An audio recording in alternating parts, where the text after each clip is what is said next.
बंदूक से निकली एक गोली कुछ ही सेकंड्स में इंसान का काम तमाम कर सकती है। बड़ी बंदूक, छोटी बंदूक, साइलेंट बंदूक और सैकड़ों गोलियां एक साथ निकालने वाली बंदूकों ने हमारी दुनिया को इस कदर खतरनाक बना दिया है कि कोई भी कभी भी किसी का भी काम तमाम कर सकता है। पुराने समय में एक अच्छा तलवारबाज या तीरंदाज बनने के लिए सालों की मेहनत लगती थी, लेकिन बंदूकों के आविष्कार के बाद एक सामान्य से सैनिक को कुछ ही दिनों में इस खतरनाक हथियार को चलाने के काबिल बनाया जा सकता है।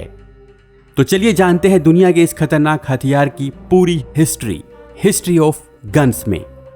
गन के इतिहास के बारे में जानने से पहले गन पाउडर का इतिहास जानना बहुत जरूरी है, क्योंकि यही वो असली ताकत है जो एक गन को गन बनाती है। गन पाउडर के बिना गन का कोई अस्तित्व नहीं है। गन पाउडर ही वो ताकत है जो बुलेट को बड़ी तेजी से आगे की ओर भेजती है। गन पाउडर का इस्तेमाल बंदूक की गोली के अलावा हर तरह के फायर आर्म्स में भी किया जाता है। गन पाउडर यानी बारूद ही वो असली ताकत है जो हर तरह के हथियार का सबसे मेन कंपोनेंट है। काले रंग के इस खतरनाक पाउडर को ब्लैक पाउडर भी कहते हैं। ब्रिटिश सैनिकों के हाथों में सबसे पहले बंदूकें देखकर अगर आपको लग रहा है कि गन पाउडर भी ब्रिटिशर्स ने ही इजाद किया होगा तो आप गलत हैं। सबसे पहले गन पाउडर चीन में बनाया गया था। 850 ईस्वी के आसपास चीन के कुछ रसायन शास्त्री जवान रहने के लिए किसी औषधि का निर्माण कर रहे थे, लेकिन गलती से उन्होंने एक ऐसी खतरनाक चीज का आविष्कार कर दिया जिसने आने वाले समय में ना जाने कितनी जानें ली। शुरू में जिस बारूद का आविष्कार धमाके करने के लिए किया गया उसे हुआयू कहा जाता था, और ये चारकोल, साल्टपीटर और सल्फर से मिलकर बना था। सबसे पहले सोंग डायनेस्टी ने गन पाउडर का इस्तेमाल किसी युद्ध में किया था। ये वो दौर था जब मंगोल लगातार चीन पर हमले कर रहे थे और सोंग डायनेस्टी ने सबसे पहले मंगोलों पर बारूद से हमले किए थे।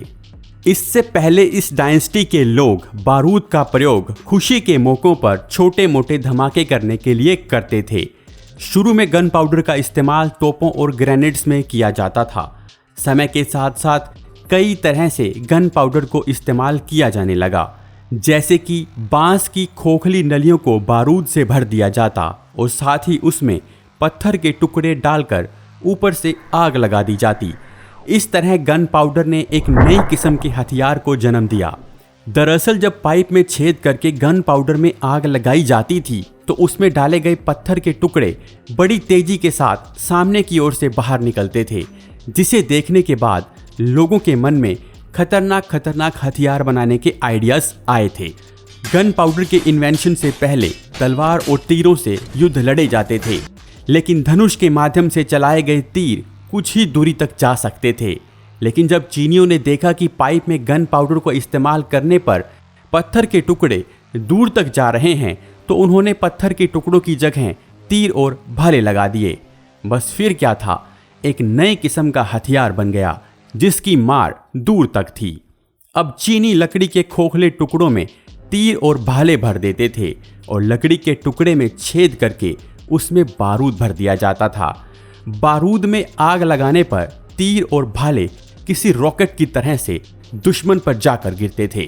चीनियों ने मंगोलों के खिलाफ लड़ाइयों में इस तरह के नए नए हथियारों का खूब प्रयोग किया, लेकिन इस हथियार में एक बहुत बड़ी कमी थी।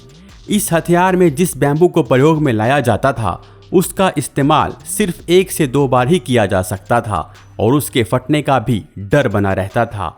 इस कमी को दूर करने के लिए 10वीं सदी में इस बैम्बू के हथियार में गन पाउडर को भरने के लिए एक मेटल की ट्यूब लगा दी गई, जिससे बैम्बू के फटने का डर नहीं रहता था और इस हथियार का इस्तेमाल लंबे समय तक किया जा सकता था। इस हथियार को ही फर्स्ट फायर आर्म्स कहा गया और आगे चलकर इस खतरनाक हथियार से लोगों को तोप का आइडिया भी आया। गन पाउडर कैसे पहुंचा यूरोप? 13वीं सदी तक गन पाउडर बनाने का मेथड सिल्क रूट, मंगोलों और मार्को पोलो जैसे यात्रियों की वजह से चीन से यूरोप तक पहुंच गया था। इसके बाद सदियों तक अलग अलग देशों ने बारूद को और बेहतर बनाने की कोशिशें की। आखिरकार सबसे कारगर मिश्रण ये माना गया 75% साल्टपीटर यानी कि पोटेशियम नाइट्रेट, 15% चारकोल यानी लकड़ी का कोयला और 10% सल्फर यानी कि गंधक। 14वीं सदी के आखिर तक साधारण बारूद वाली तोपें इंग्लैंड और फ्रांस की सेनाओं में आम हो गई थी। इन दोनों देशों ने 100 साल के युद्ध में एक दूसरे के खिलाफ इस विस्फोटक तकनीक का इस्तेमाल किया। आगे चलकर तोपों को और बेहतर बनाया गया, जिनमें से कई छोटी और ले जाने में भी आसान थी। 13वीं और 14वीं सदी में तोपों को छोटे स्तर पर भी बनाया जाने लगा, मतलब ऐसी तोपें बनाई जाने लगी जिन्हें हाथों से चलाया जा सकता था। इस तरह की हैंड कैनन्स को आर्क्यूबस कहा जाता था। इस लंबी नाली वाली हैंड कैनन को यूरोप की पहली बंदूक भी कहा गया और इसका इस्तेमाल यूरोप और ओटोमन एम्पायर ने सबसे पहले किया। ओटोमन्स ने 1453 में कॉन्स्टेंटिनोपल की घेराबंदी के दौरान इस तरह की तोपों का इस्तेमाल किया और जीत हासिल की। इन शक्तिशाली नए हथियारों ने यूरोप की पारंपरिक किलेबंदी को पूरी तरह ध्वस्त कर दिया था। इस तरह की बंदूक में सबसे पहले आगे की तरफ से गन पाउडर डाला जाता था, जिसके बाद आगे की तरफ से मेटल से बनी गोली डाल दी जाती थी। जिस तरह तोपों में गोलों का इस्तेमाल किया जाता था, कुछ उसी तरह से ये गोली भी होती थी, बस इसका आकार थोड़ा छोटा होता था। फिर इसकी नली से निकले धागे में आग लगा दी जाती थी, जिससे नली के अंदर रखे हुए गन पाउडर में आग लगने से धमाका हो जाता था और उस धमाके से निकली ऊर्जा से गोली तेज रफ्तार से बाहर निकल जाती थी। समय के साथ साथ इस तरह की हैंड हेल्ड तोपों में कुछ सुधार किए गए। इसे आसानी से पकड़ने के लिए और निशाने को सही से लगाने के लिए इसके पीछे लकड़ी की बट लगाई जाने लगी। इस तरह की लकड़ी आज भी बंदूकों में देखने को मिलती है और इस तरह की गन्स को आर्क्यूबस हैंड गन कहा जाता है। लेकिन जैसे जैसे हथियार बन रहे थे तो उनसे बचने का तरीका भी बन रहा था। 14वीं सदी के अंत तक लोगों ने बंदूक से बचाव का साधन भी बना लिया था और ये साधन कुछ और नहीं बल्कि कवच था।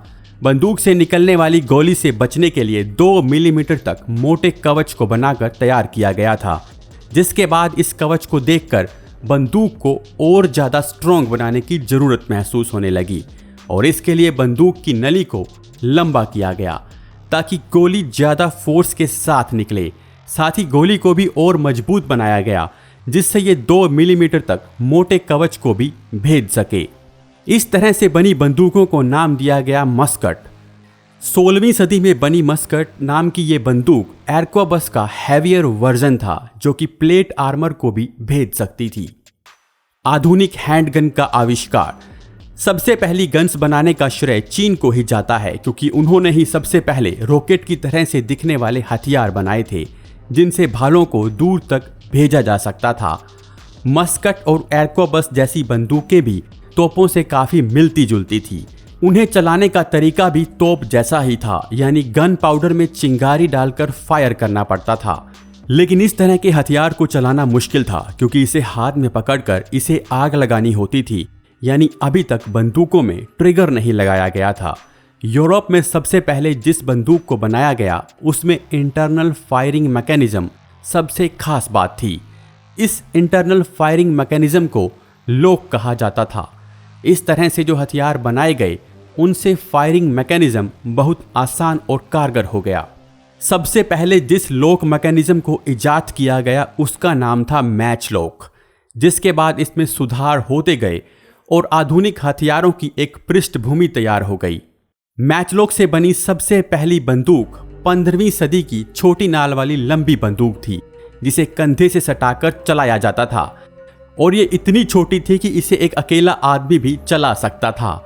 इन बंदूकों में बारूद से सना हुआ एक रस्सा एस आकार की धातु से जुड़ा होता था, जिसे आग लगा दी जाती थी और इसे ट्रिगर से जोड़ दिया जाता था। जब ट्रिगर को दबाया जाता था तो वो जलता हुआ धागा बारूद तक पहुंच जाता था और बारूद में धमाका होता था, जिसके बाद गोली दुश्मन की ओर निकलती थी। हालांकि ये बंदूकें निशाना लगाने में सक्षम थी, परंतु फिर भी ये बहुत पेचीदा थी और दोबारा चलाने में इन्हें कम से कम 2 मिनट का समय लगता था। समय के साथ साथ इस तरह की बंदूकों में भी कई चेंजेस किए गए और जो नई बंदूक सामने आई उसे स्नैप मैचलॉक सिस्टम नाम दिया गया। स्नैप मैचलॉक सिस्टम भी मैचलॉक सिस्टम की तरह से ही था, पर इसमें स्प्रिंग लोडेड मैकेनिज्म लगा होता था, जिससे ट्रिगर को दबाने पर स्प्रिंग के रिलीज होने पर आग जल्दी बारूद तक पहुंच जाती थी। तेज हवाओं और खराब मौसम जैसी परिस्थिति में यह साधारण मैचलॉक सिस्टम से बेहतर था। बंदूकों के इन्वेंशन में सबसे क्रांतिकारी बदलाव तब आए जब फायरिंग मैकेनिज्म भी बंदूक के अंदर ही लगा दिया गया। 16वीं सदी के अंत तक ऐसी बंदूकें अस्तित्व में आई जिसमें गन पाउडर को जलाने के लिए बाहर से आग लगाने की जरूरत नहीं पड़ती थी। मैचलॉक के बाद स्नैप हैंड्स, फ्लिंट लॉक और व्हील लॉक बंदूकें अस्तित्व में आई। इन तीनों किस्म की बंदूकों में इंटरनल फायरिंग मैकेनिज्म होता था, यानी धागे को आग लगाकर बारूद तक नहीं पहुंचाना पड़ता था। स्नैप हैंड्स गन में एक फ्लिंट जो कि एक प्रकार का पत्थर होता है और फ्रीजन जो कि एक प्रकार की धातु की पट्टी है उसका इस्तेमाल होता था। ट्रिगर खींचने पर हैमर फ्रीजन पर तेजी से गिरता था, जिससे चिंगारियां उत्पन्न होती थी और ये चिंगारियां फ्लैश पैन में मौजूद बारूद में आग लगा देती थी और बारूद के जलने से गोली निकलती थी। इसमें कुछ बदलाव करके फ्लिंट लॉक और बाद में व्हील लॉक सिस्टम्स बनाए गए। व्हील लॉक सिस्टम वाली बंदूकों में एक घूमने वाला पहिया होता था जिसमें वही पत्थर लगा होता था और इसके धातु से टकराने के बाद चिंगारी उत्पन्न होती थी, जिससे बारूद में आग लग जाती थी। इसके बाद भी बंदूकों का विकास लगातार जारी रहा और ये खतरनाक होती गई। बंदूकों के विकास के इस क्रम में सबसे बड़ा बदलाव तब आया जब 1760 में अल्फ्रेड नोबेल ने डायनामाइट का आविष्कार किया और 1850 में डैनियल वेसन ने दुनिया का पहला कारतूस बनाया और इसके बाद से ही ब्रीच लोडर गन अस्तित्व में आई।